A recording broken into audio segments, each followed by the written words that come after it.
the final goal is to eradicate humanity as we know it.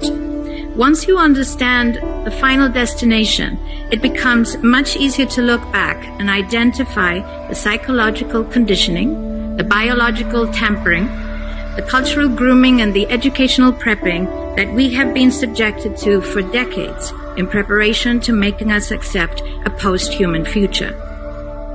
It takes a lot of physical and psychological abuse to get an intelligent species like ours to agree to its own extinction. Most, if not all, that has transcended in the last 60 years was designed to get us closer to accepting such a dystopian reality. Whether you care to accept it or not, we live in a hyper-controlled matrix where our perception of reality is meticulously planned, managed, and executed in order to control and steer us in whichever direction they wish. And the direction is a post-human world. For this, they first needed to destabilize, dehumanize, and demoralize humanity through every means possible.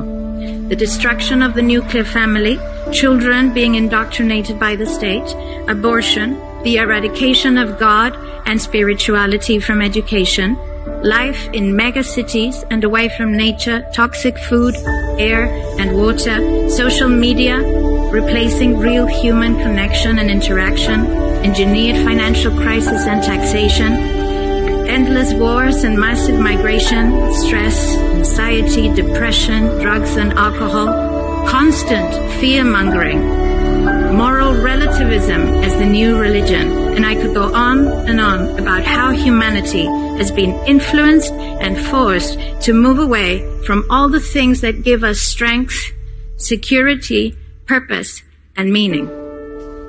A weak, immoral, disconnected, ignorant, and unhealthy population is an easy target for the next stage, the creation of an entire generation of androgynous beings. Masculinity is under attack psychologically, culturally, and biologically. Women are being replaced in sports, entertainment, and politics by men pretending to be women.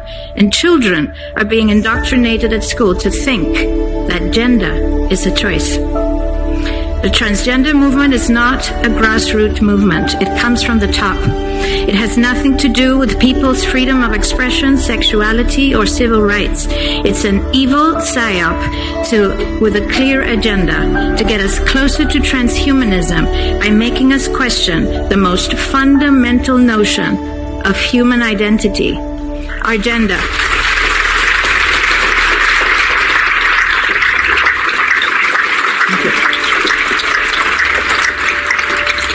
If you don't know who you are, if you already identify as a hybrid between a man and a woman, you will be easily convinced to become a hybrid between human and machine. Gender ideology is the 2 + 2 = 5 from George Orwell's 1984 dystopian novel. It's the final test to see whether we will follow the most absurd party line towards our own extinction. But 2 + 2 = 4. And no matter how you choose to dress, call yourself, or change your physique, will not change that. The sad reality, though, is that in the gaslighting process to get us closer to a post-human future, they have mentally and physically harmed an increasing number of children and young people, and it's only getting worse. This must be stopped.